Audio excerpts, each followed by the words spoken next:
আজকে দুপুরের খাবার গরম গরম ভাত। তো গরম গরম ভাতের সাথে আর কি কি নিয়েছি সেটা তোমাদের দেখিনি।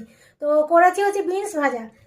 এই একটুখানি বিনস ভাজা নিলাম, একটু কড়া করে ভেজেছি, ভালো লাগে খেতে। আর সাথে লঙ্কা ভাজা নিলাম।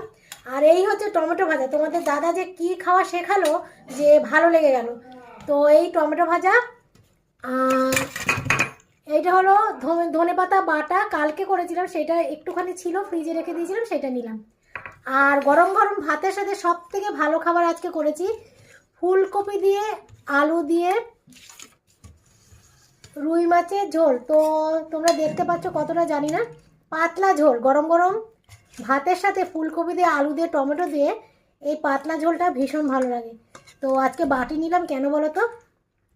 বাটি নিলাম কারণ এই যে না, নষ্ট হয়ে যায় ভাতটা, না খাওয়া যায় না, মাখা যায় না, শুকনো খাবার যখন খাই না খাওয়া যায় না। তো এই জন্য আজকে বাটি নিয়েছি। তো চলো আজকে জমিয়ে খাওয়া।